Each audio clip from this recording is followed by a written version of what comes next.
Hi, everybody. Welcome to another episode of Beyond Retirement. Today, I'm really excited to have Merri Macartney with me.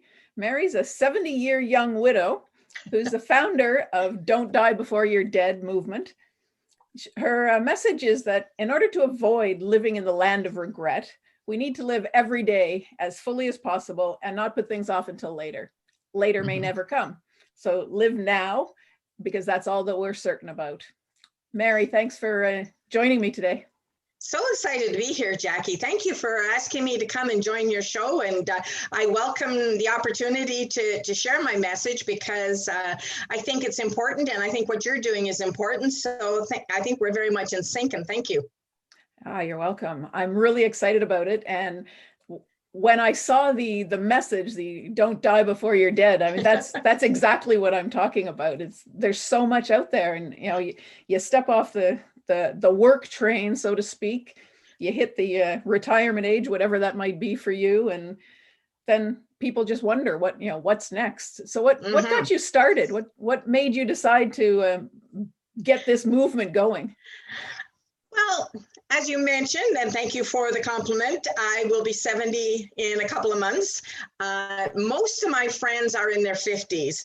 Because I find that my peers of my age group have settled into a life that is less than exciting for me. I think life is full of opportunities, and I want to get up and hit the road running. So I think it's been a while that I've been living this way because I'm an active person. So it just seems natural for me to seek out active people. And I realize that once they get into retirement, they don't know what to do with themselves.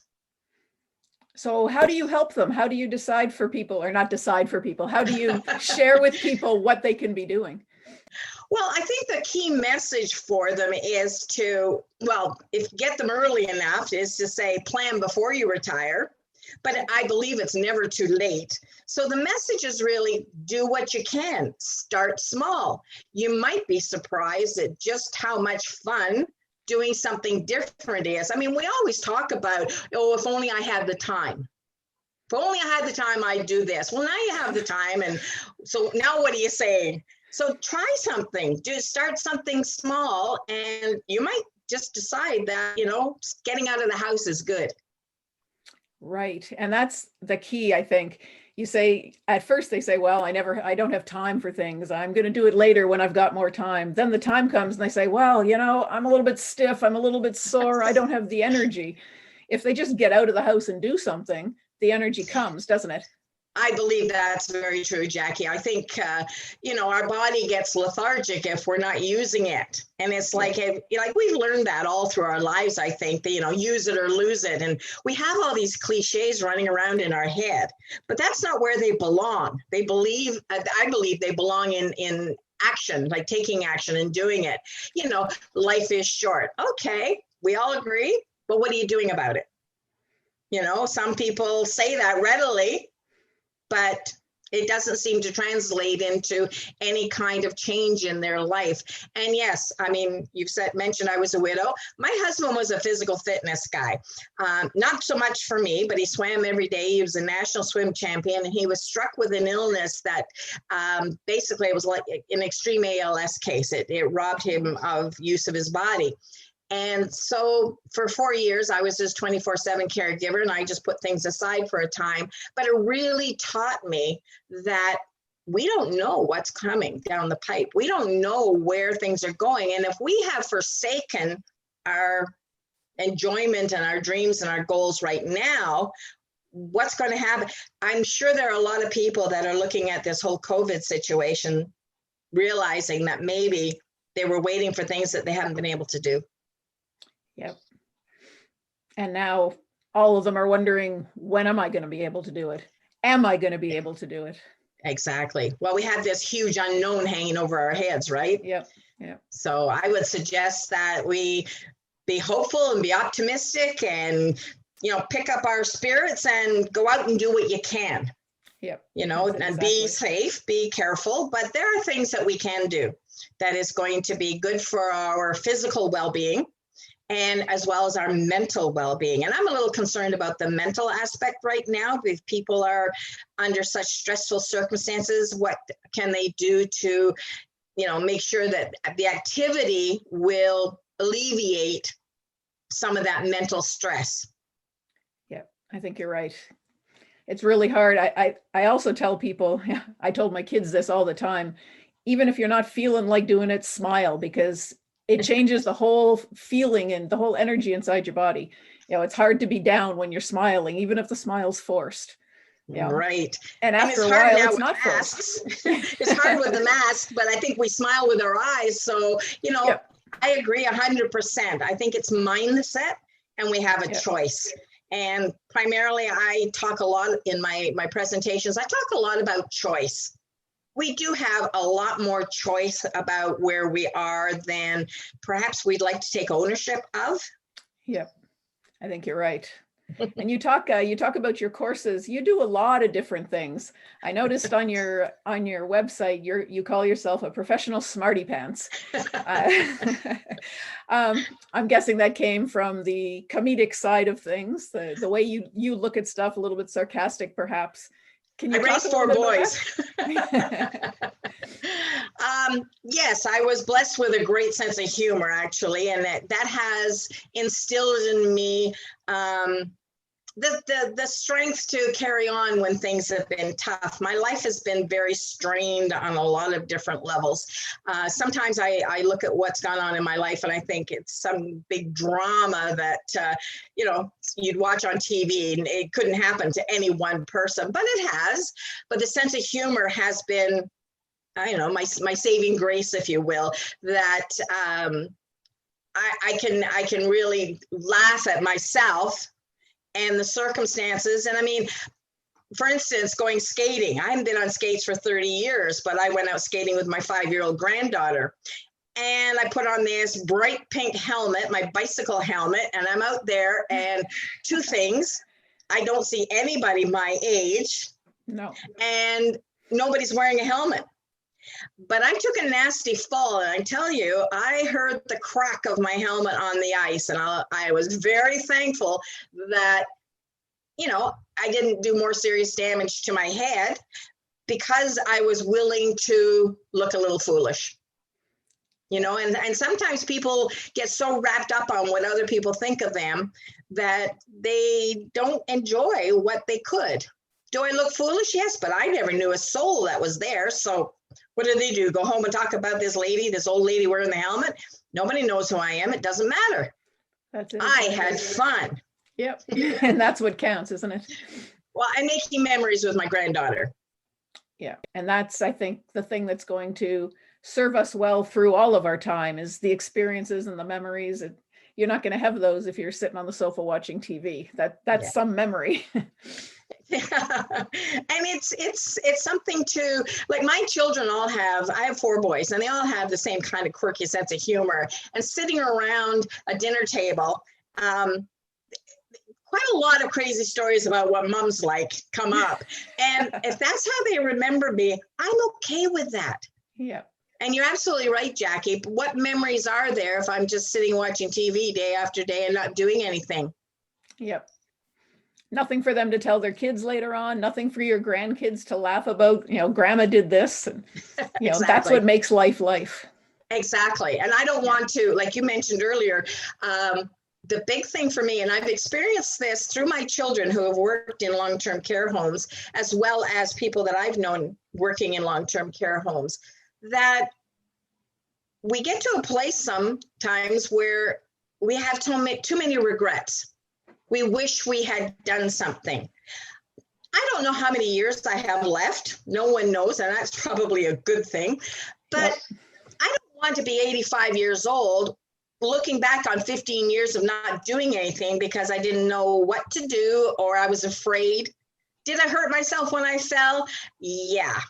I would have hurt myself when I was 14. So what? You do what you can, and the body's a remarkable instrument.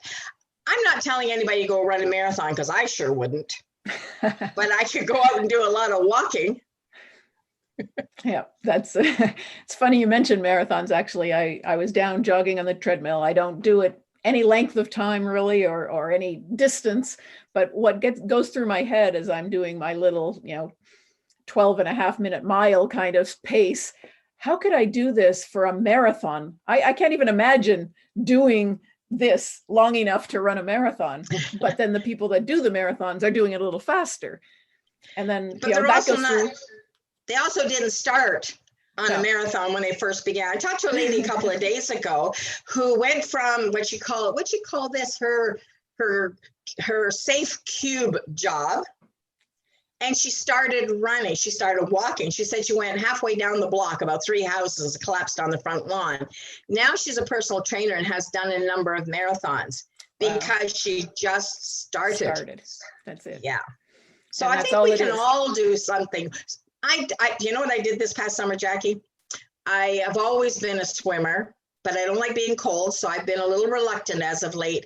But I decided this past summer I was going to try paddleboarding. Oh, wow.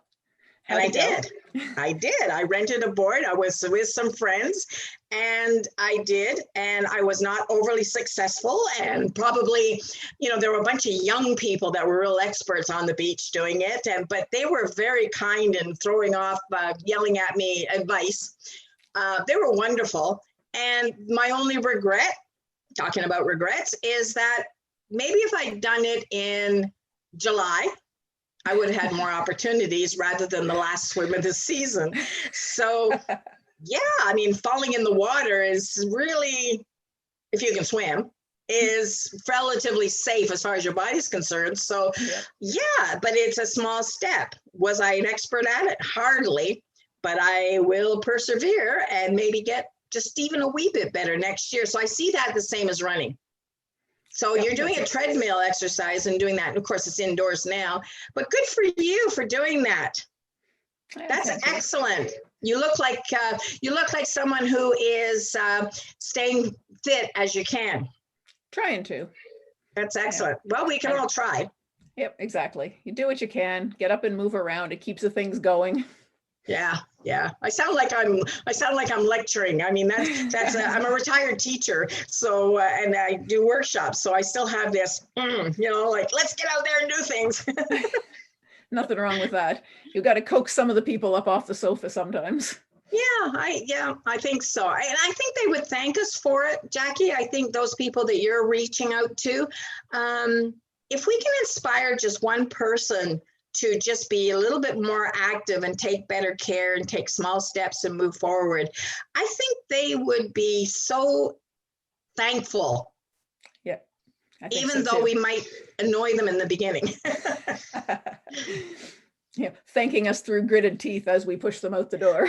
Yeah, something like that. So you mentioned you're going on a road trip. Can you tell us a little bit about it? I would love to. Thank you. As I said, I'll be 70 and I never did the 60s road trip because I was too young, but this is my 70s trip and, God willing and me able and COVID sort of abated. My plan is to solo RV and do all the provinces and all the territories. I'll be gone for 6 months, starting early May to the end of October, talking to people about getting out and doing something and not putting things off till later, to take advantage of what life has to offer. That might not be something anybody else would like to do, but that's what I want to do. And hopefully I'll be able to meet a number of people and be able to speak to them and generate some interest in the idea of what are you putting off that maybe now's the time. We've all been staying home and hopefully we'll stay out. Now, Jackie, one of the things I've noticed, and maybe you could put your comment on this, is we're hearing on the news about physical activity equipment being sold out. Like in the summer, it was bicycles. And right now I'm hearing that there's a run on skis. People are taking up, probably cross country as well as downhill. Now, mind you, I don't do anything that doesn't have brakes, but I would do cross country skiing. But My thoughts are the people that are doing this might be at a younger age group, and I think it's excellent. But what can we do as far as, the more senior people, like those that are retired, like you're talking about? Are they believing wrongly, perhaps, that they can't do those things, that they've missed the boat? So watching these young people get out and doing things, I think is phenomenal. And I think we should follow them, copy what they're doing. I think you're right. I think that's a great idea. And I also agree that I think a lot of older people are thinking they might have missed the boat, and it's not true. You can start anytime. You just start a little slower, maybe. Don't have such big images or big goals. Oh, you mean like losing 50 pounds in January? Yeah. Yeah, like break it down. Okay, I'm going to lose 2 pounds a week. Well, I can do that. Yeah. 10 pounds in January. Weren't you saying though that you're a strong proponent on it's never too late? Exactly. It's never too late. I believe that deep in my heart. Mm-hmm. The only time it's too late is when they're lowering you down into your grave. At that point, you've missed the boat. Yes, completely. Yeah. You sit on the dock and wave goodbye. It's kind of like, yeah. No, I totally agree with your message, and I think I really would like to see how we can ignite people to take this on, not just to have the head knowledge, but to actually get it in their souls and say, okay, I think it's time. Like, it's time to wake up. Yeah, it's hard to, you see a lot of things on Facebook these days, challenges to get moving, challenges to do things. It's harder to stir up the retired age group, I think, with that sort of thing. But that's the kind of idea you need, something that will grab them, that'll say, that they can say, hey, yep, I can do that. And step out and do it. I think like these walking poles. Yep. Like you see some people with walking poles, but I don't know about you where you are, but I don't see enough. I see there's a couple of little groups in my town of women who get out and go walking, and they were walking every day, and suddenly they started using the poles. So I know that little thing got on track for them. But yeah, I go out early. I'm out at 4:30 in the morning now. Oh my word. There's one man that I see that I pass every day, depending on, my goodness, exactly what time I get out. He's at a different spot, of course, but we go by each other and wave every morning. I've heard about people like you, but I never met one. Yeah, I brought it on myself. I started feeding my cats too early, so now they expect it at 4:30 because I was up one morning, so I fed them. So now I take the dog out. I've got one of those, Jackie, but I'm afraid I get out and give him some treats and go back to bed. They're a little bit too impatient. The dog wants out, the dog's going out, I might as well go to get the day going. Well, that's the motivation, right? So sometimes we need to look and say, what can we put in our lives that will motivate us? Yep. You've got the pets, which are good for you in that sense. In fact, I read something not too long ago that said seniors should maybe have a dog that gets them out walking. And that would be a good incentive. Yep. Our next challenge will be go out and get a puppy. Yeah, but I would say maybe to anybody, older dog. Don't give somebody a puppy saying that this is good for them. Yeah, that's not a good plan. But as far as that's the physical side of it, but the mental side of it. I was a high school dropout. At 18, I had a terrible relationship with my family. It's just my mom and my dad. I was adopted, and it just wasn't a good match. And so at 18, I just quit school. I was engaged to a fellow in the military, and it just seemed like a good idea. Let's go get married. I ran away from home, basically. So I quit high school halfway through the final year as a grade A student. And 20 years later, I realized I wasn't as smart as I thought I was. So I went back to school and became a teacher at 40. So I learned that ongoing learning is great too. I wasn't the oldest in my class. Wow. So there are a lot of courses, there are a lot of things that people could do if they had the desire to learn to play the piano, play a guitar, learn a new language, all kinds of things to keep them mentally strong as well. I like watching TV. I'm not anti-TV, but I think there needs to be the balance. So keeping mentally strong is also important as far as, learning what we can do to take care of ourselves even. Yep. There are lots of things too that you can do to keep your mental agility going. I mean, there's so many puzzles and things you can do, that sort of stuff. You can learn new crafts, you can learn new hobbies, you can, go back to school, like you said. There's, these days it's going to be distance learning, of course, but there's nothing wrong with that either. No, and I think maybe even for a retired person, the online learning might be a more welcoming platform because, maybe we're a little reluctant about going and sitting in with the young people. But I personally really like hanging out with young people because they're doing exciting things. They've always got something to say as far as, what they've been up to and what they've learned and exciting things. The people that don't really get out and do much of anything, they become difficult to spend time with because they have nothing to share. The conversation gets very stilted. Yeah, I was going to say boring, but you're kinder than I am. I find that difficult because I'm not interested in how much, things cost at the store. And, I don't need that much. I'm not a shopper. And I'm looking for people that are sharing things to have this ongoing engagement, which is what you're offering with your podcast, which is so good. Oh, thank you. It's hard, isn't it, to keep up a conversation when it's going to be one-sided. You ask them a question and there's a one-word answer, even if it's not a yes or no question. It's like talking to a teenager sometimes.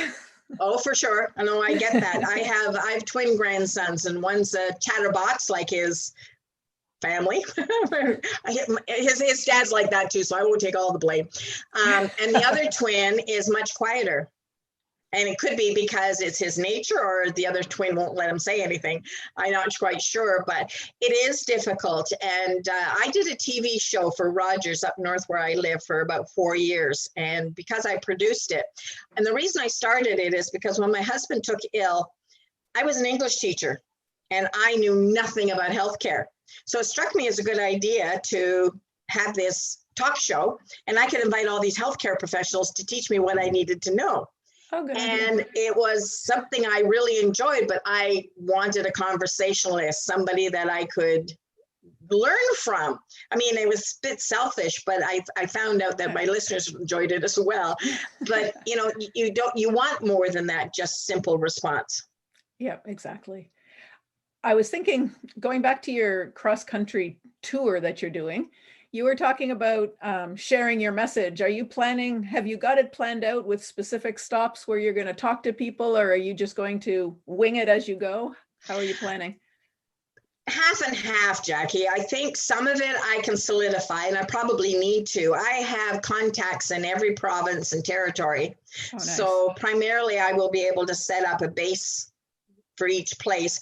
I planned it out. I've got a t-shirt. I'm going to start a GoFundMe page, and I've got a t-shirt to give away that's like a rock star tour with all the months on the back of where I'm going to be. So I'm starting in BC in early May, and then I will hit the Maritimes, primarily Newfoundland and Labrador, early September, and then I'll work my way back to Ontario where I live. So I'll scoot through Northern Ontario quickly. And so I have a basic outline, and I'm following my relationships, my people, to connect with them. I have some that are interested in hosting me for a speaking event, which is really what I would like to do.